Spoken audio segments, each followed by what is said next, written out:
May kakalikutin tayo guys, printer Epson L3110. Bago natin sisimulan mga kalikot, shoutout muna natin yung Paratong Elementary School kung saan tayo nag-service. At saka shoutout rin natin yung mga sumusuporta sa ating channel. Shoutout natin si Master Chris Fernan Amores, yung laging nagla-like at nagko-comment sa ating comment section.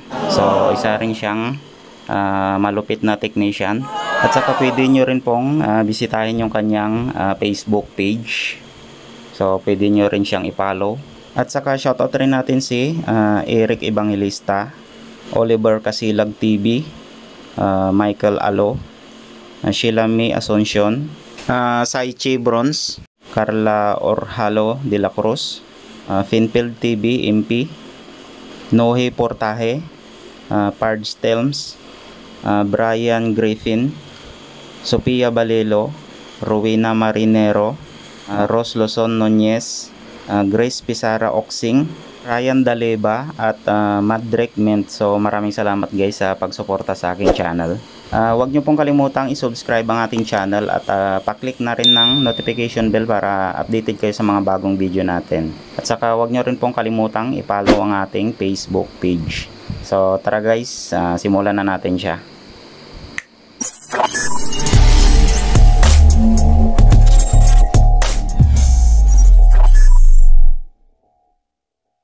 So ito guys, sinerbisan na natin to kagahapon sa school.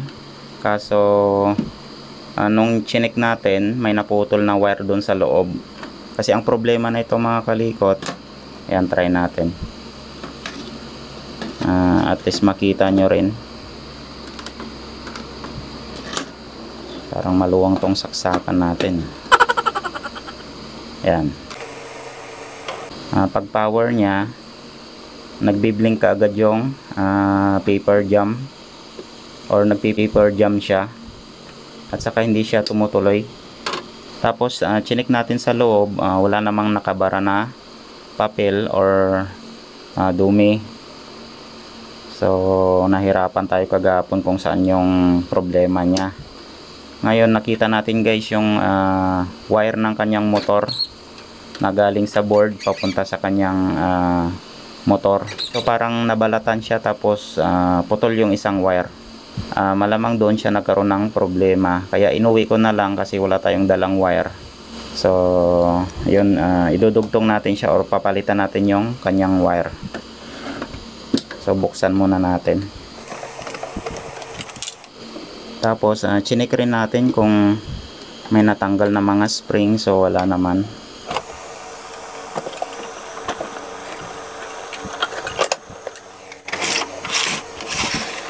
Ayan, ito yung problema niya mga kalikot, yung supply ng kanyang motor.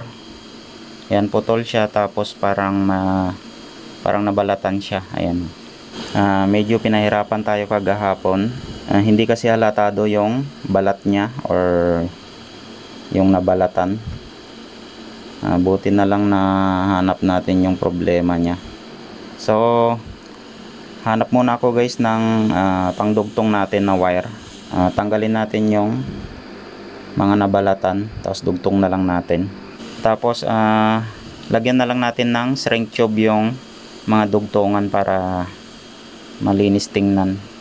May color coding naman siya, kaya mas madali na lang natin siyang ikabit. Tapos check natin kung hanggang saan yung mga nabalatan.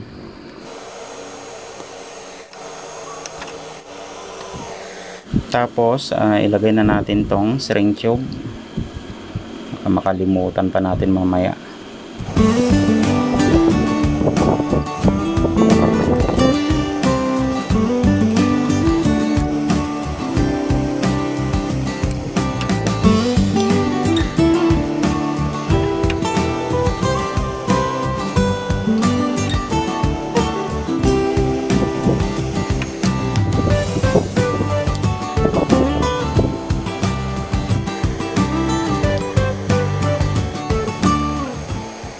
Ayan, napagdugtong na natin siya mga kalikot. Huwag nyo lang pagtapatin yung dugtungan natin. Ayan. para hindi sila mag-short. Tapos lagay na natin tong string tube. Yan, para malinis.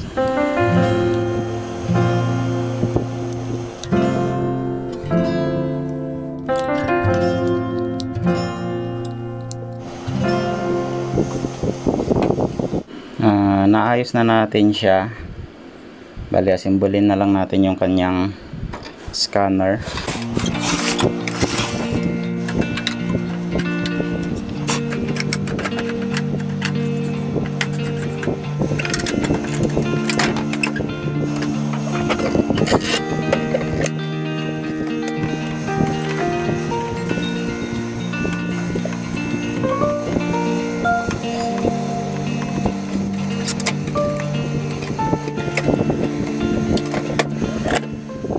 So ayan na, na-assemble na natin siya mga kalikot. Try na natin. Tapos check natin kung magbi-blink pa yung kanyang paper jam.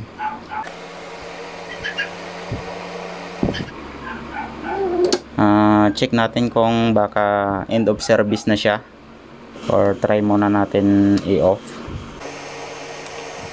Tapos ito, bali didikitan natin siya.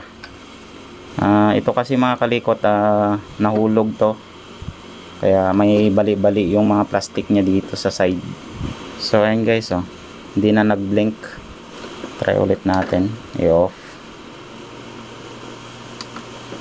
Tapos power on. Mukhang okay na siya mga kalikot. Ayan. So kunin muna natin yung laptop para check natin kung baka end of service na rin siya. Bali i-reset natin. Check muna natin kung na-detect yung ating printer. Ayan. So punta lang tayo guys sa device and printer. Iingay naman ng aso na yun. So ito siya. Try natin mag nozzle check. So punta lang tayo ng maintenance, tapos nozzle check. Ayan, print natin, try natin. Ayan guys, nag-fade na siya. So okay na. Ayan, may kulang lang sa kanyang print out or yung kanyang siyan. Ayan, may problema sa kanyang pattern. So i-cleaning ko muna siya. Head cleaning natin. Ayan. Tapos update ko na lang kayo mamaya guys kapag okay na yung pattern ng kanyang kulay. A few moments later. Natapos na siya nag-head cleaning. Try ulit natin mag nozzle check.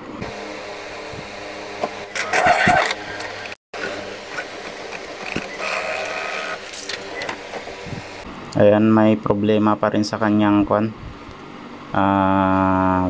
siyan. Ang kulay blue. Kulang siya. Try natin mag power cleaning mga kalikot. Mag reflashing tayo. Dito tayo sa power cleaning. Next. Tapos check natin yung dalawang box. Tapos next ulit. Start. Ayan. So update ko na lang kayo ulit guys. Medyo matagal kasi kapag nag power cleaning.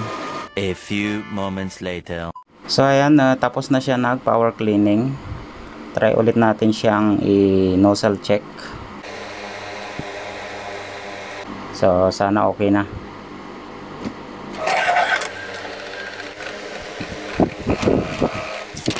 Ayan, mukhang ganun pa rin.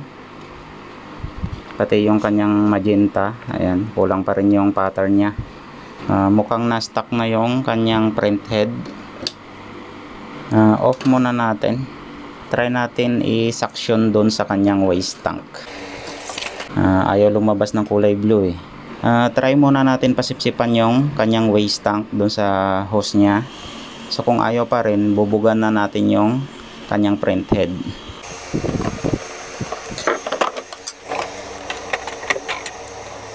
Kapag nag-suction kayo dito mga kalikot, kailangan yung print head natin nasa bandang right side niya.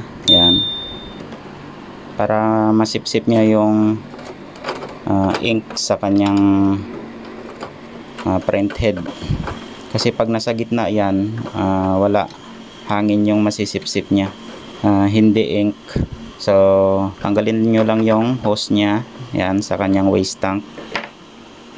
So kailangan may syringe kayo.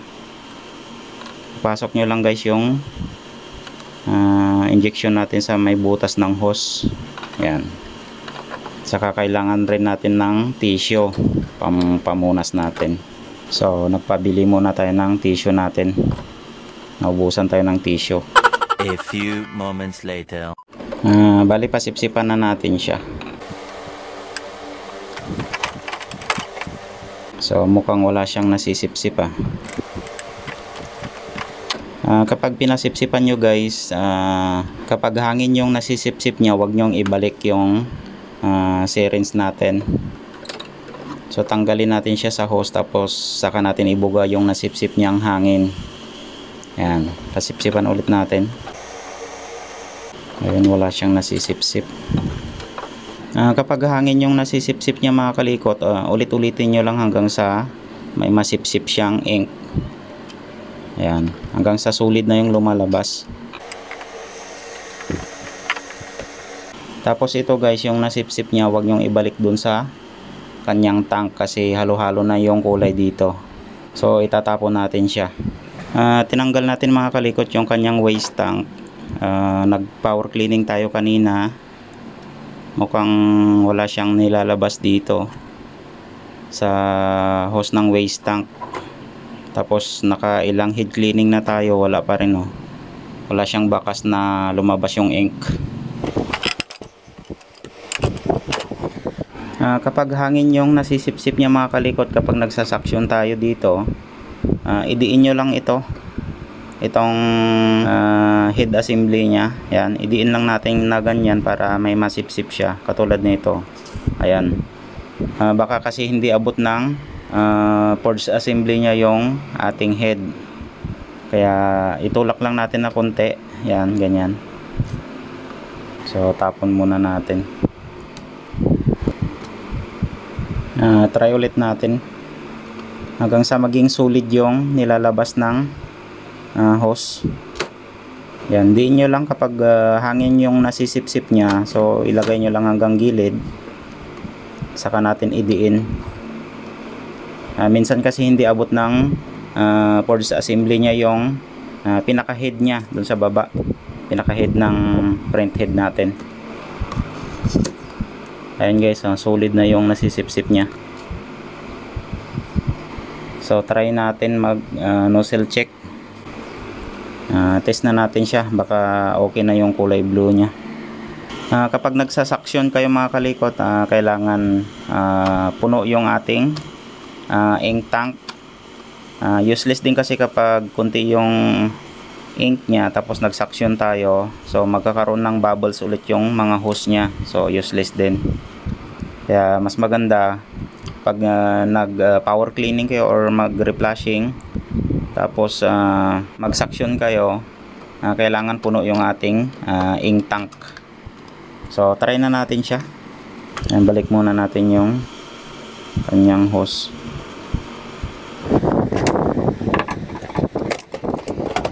Nakalimutan natin ilagay yung kanyang waste tank, so lagay ko muna siya, baka magtagas dun sa likod. Bali i-head cleaning muna natin siya bago tayo mag nozzle check, para malinisan yung kanyang mismong print head. Tapos bali dikitan na natin to habang nagki-cleaning siya. Spot lang natin.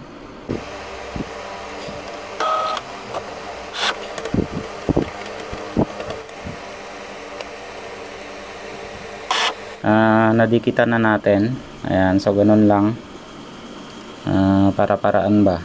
Mag nozzle check na tayo. Natapos na siya nag-cleaning. Check natin kung okay na yung kulay blue niya. Ayan. So, lumabas na guys. Ayan. So, ganun lang yung gagawin nyo kapag kulang yung pattern ng kanyang kulay. So, try ulit natin siya. Nozzle check ulit natin.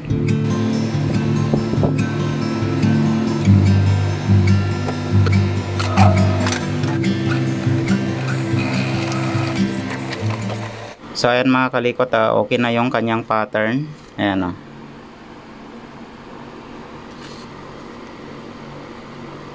Tapos i-check rin natin guys kung puno na yung kanyang counter pad. Baka kasi binigay natin to, malapit na pala siyang i-reset. So i-check na lang din natin para package na siya.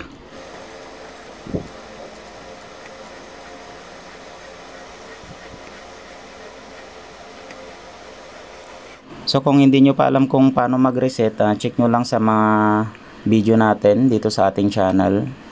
Marami naman tayong video doon kung paano mag-reset ng mga printer. Yan, check muna natin. So nasa 75% na siya.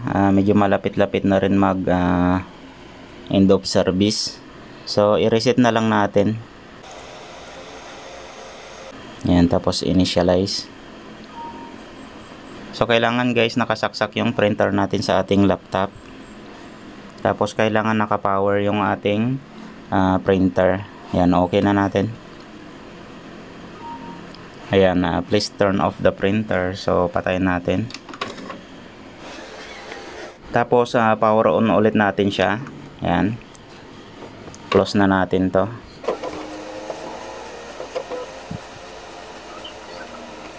Tapos pwede rin natin siyang i-check kung na-reset talaga siya. Click ulit natin yung resetter natin.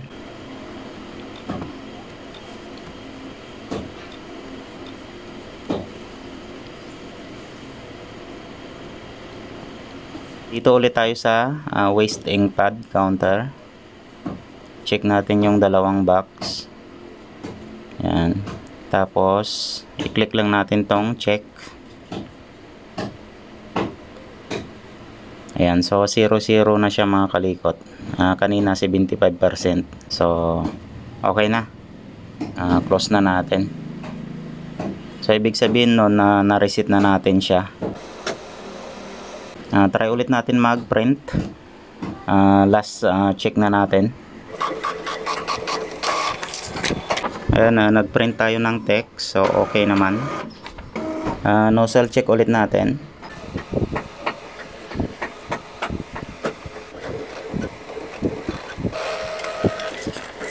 Ayan, kompleto na yung kanyang pattern. Ayan. Try natin mag-print ng rainbow color.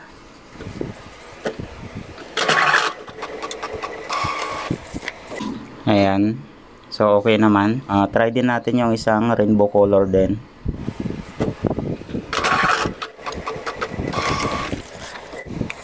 Ayan. So okay na siya mga kalikot. Pwede na natin ibigay sa may-ari. So ganun lang yung gagawin nyo guys kapag nagto-troubleshoot kayo. Kailangan step by step siya. Kapag ganun nangyari sa printer nyo mga kalikot, kapag nag-iilaw yung paper jam nya, so check nyo lang yung mga connection ng ribbon nya, mga wire. Check nyo rin kung putol yung mga wire nya. Tapos pati yung mga spring nya, yan check nyo rin sa mga sensor. So ganun lang mga kalikot. Hanggang dito na lang yung video natin para dito sa ating Epson L3110. Maraming salamat guys sa panonood ng mga video natin. Kapag hindi ka pa nakapag-subscribe, huwag niyo pong kalimutang i-subscribe yung ating YouTube channel. At pa-click na rin ng notification bell para updated kayo sa mga bagong video natin. At saka huwag nyo rin pong kalimutang i-follow ang ating Facebook page. So muli, maraming salamat. Ingat kayong lahat and God bless sa ating lahat mga kalikot. Bye bye.